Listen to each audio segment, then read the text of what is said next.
Hey guys, Jason here, and today we're working on a project for a gaming center to convert gaming consoles into pay-to-play machines. So essentially you put in your money and you get a certain amount of time on the clock to play the machine before it cuts you off. So right now I'm doing a little bit of woodworking for the box that will house the bill acceptor and the power supply and the timer board. And right now I'm going to be cutting out the piece that will hold the access door.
Kind of messed it up right here, but I had the bit depth set wrong, but that's not going to matter because our border on the access door is going to cover that.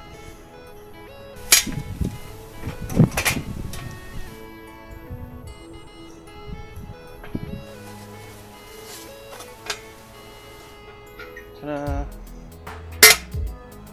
So that's going to be our access door to get at all the internal components, power supply, bill acceptor, and the timer board. So here we have the components. This right here is our power supply. This is just a 12-volt power supply, and that sends power to the bill acceptor here and the timer board up here. And now there's a pulse signal, this white wire that goes from the bill acceptor to the timer board, and that's what tells it money has been inserted, and then it pulses this. Right now I believe it's configured to do quarters, so if you put in $1 it'll send 4 pulses to the timer board, and the timer board is currently set up to do 8 minutes per pulse, so $1 gets you 32 minutes, and it's going to be all configured, and there can be you can add in bonuses and stuff. If you put in a 5, maybe you get extra time rather than putting in individual dollars.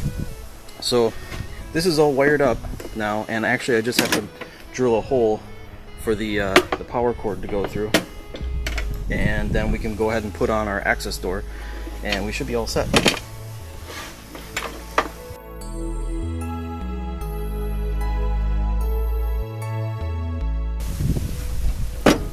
I'm just going to go ahead and put a knot in here too to keep this cord from getting pulled on.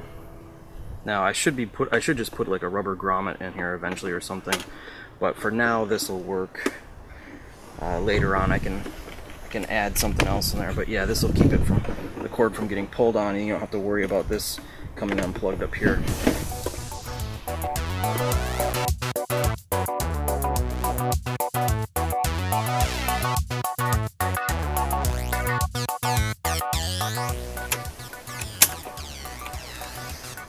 Okay, that should be all set.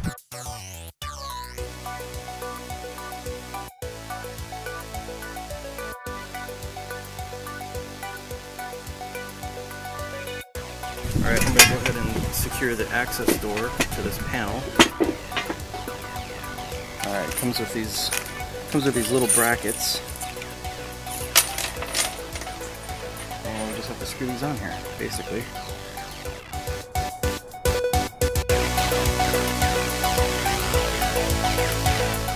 Sawdust everywhere.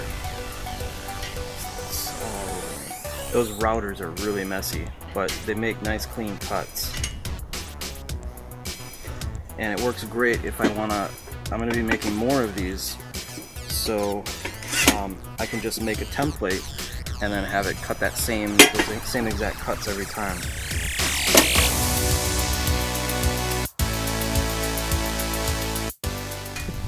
There's our swing door. And we're going to want it to open this way so that when we pull the bills out of the machine, it'll come out easily. We're not going to have this door in the way.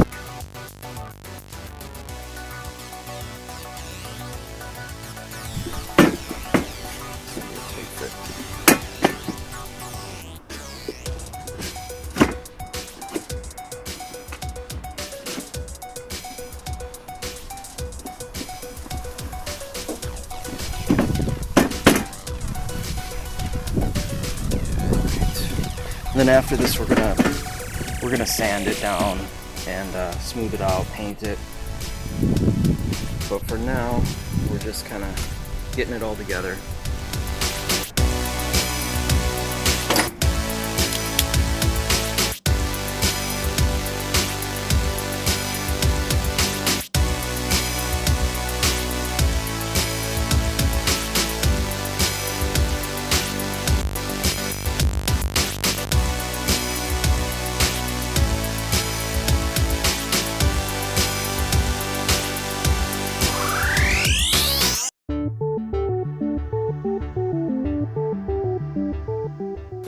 Alright, there we go. So later on we will fill these in and then sand this up, fill in the cracks, sand it, paint it, and it should be looking pretty nice. So for now, this is what we got. There's the bill acceptor, this is the timer, lets you know how much time you have left. And then our access door, I'm going to put a lock on here. So this can be locked up. And then you would secure this to your gaming station so that someone can't just grab it and run off with it. So you probably put like maybe 4 bolts in here, securing it to the actual gaming station. And then there's our power out. Alright, let's go ahead and put a lock on it and test it out. Alright, here is the lock.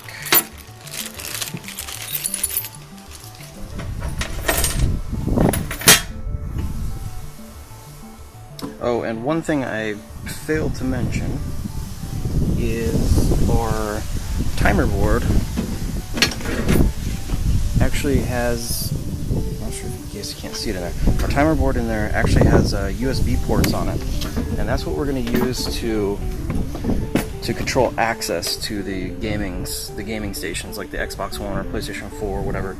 So the controller USB cable is going to come in, plug into here, and then there's another port that goes to the Xbox One or PlayStation 4, and basically this will sever the USB connection to the system rather than unplugging it, because we don't want to just cut power to the system if you're in the middle of saving and you run out of time or whatever. That would be terrible. But there will be remote access to the power button so that when the player's done, the time is up, they can turn off the system. If they happen to be logged into their account or whatever, they can go ahead and turn the system off, and then when it gets turned back on, it's logged out of their account. So yeah, that's pretty much it. Of course, we have to remove the batteries from the controllers so they don't keep the connection after the USB has been severed. But that isn't a problem.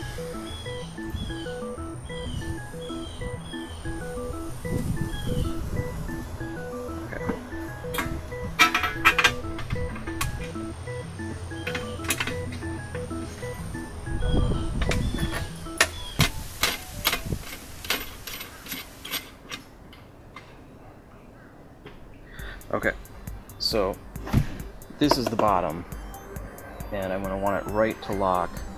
So right now it's currently right to lock.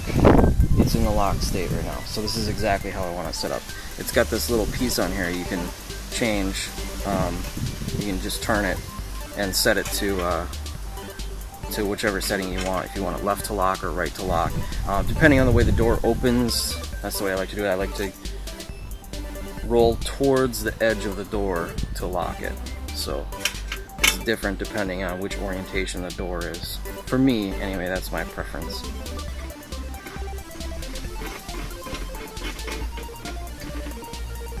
Okay. Let's try this out. I might have to adjust this still. So we can get the key in here. I'm gonna have to tighten all this down still too, of course. Okay, there we go. It's still a little loose, of course, but we can tighten that all up. So these are like the tamper-proof keys, and it's nice because it doesn't let you pull the key out when it's unlocked. You have to actually lock it to get the key out.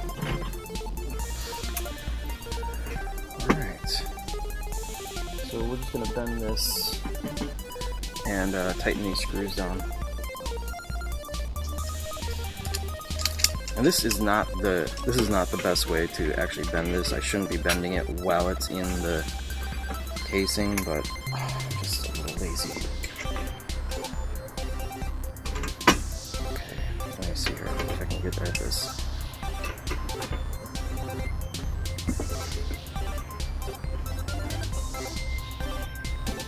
Okay, that may have done it.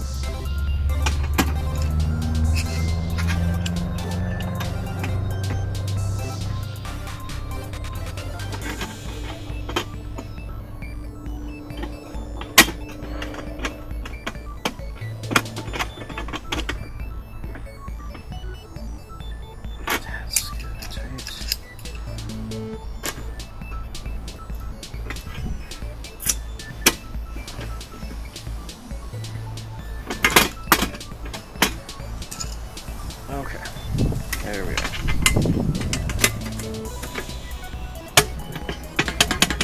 Alright, I'm gonna have to adjust that more, but at least we got all the nuts tightened down. So I'll come back to that when I have the proper tools to adjust it. Just this thing needs to be bent in more. Or I could put something here to basically thicken this up. But yeah, we are pretty much set. So let's go ahead and test this thing out. Alright guys, so this is my ghetto setup. And I just realized that I didn't drill this hole big enough for USB ports. So I'm just going to let them hang out of the door for now, just so we can test it. And then I'll have to go back through and make this hole a little bit bigger. So if I could just find my key.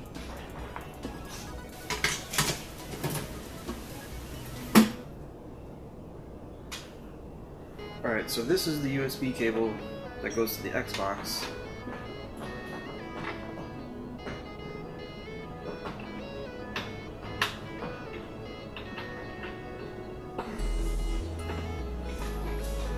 And then this is the USB cable that goes to our controller.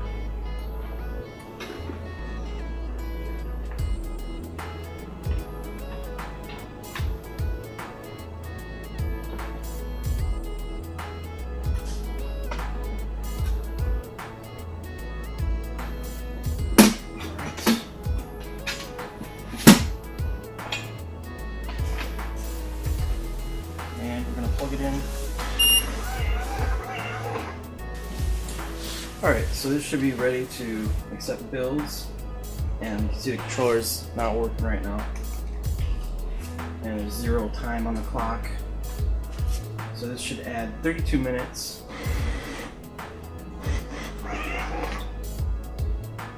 And the controller comes on.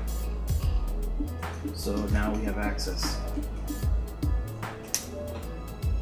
And then this will count down. This is in minutes, and when it gets down to 30 seconds, it'll switch to seconds, and then it'll beep after each second to warn you that the time's about to run out. And you can insert more at any time, so this should put in another 32 minutes.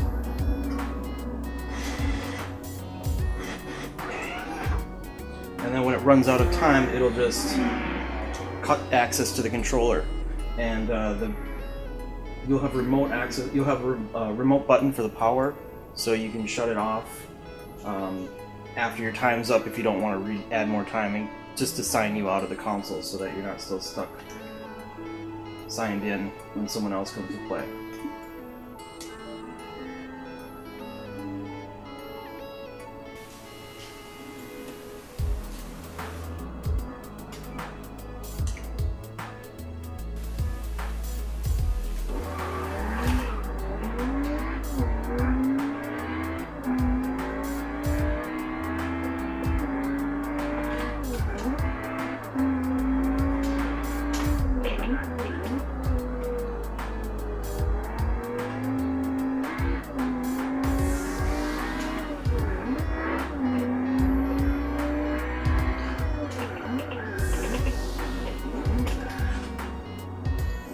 So all the games are going to be installed on the hard drive, so you can switch at any time, don't have to switch the discs.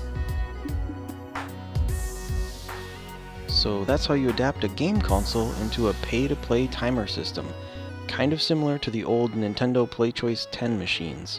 This can be easily configured for quarters too, just by adding or replacing the bill acceptor with a coin mech. Anyway, that's it for now. Catch you guys later.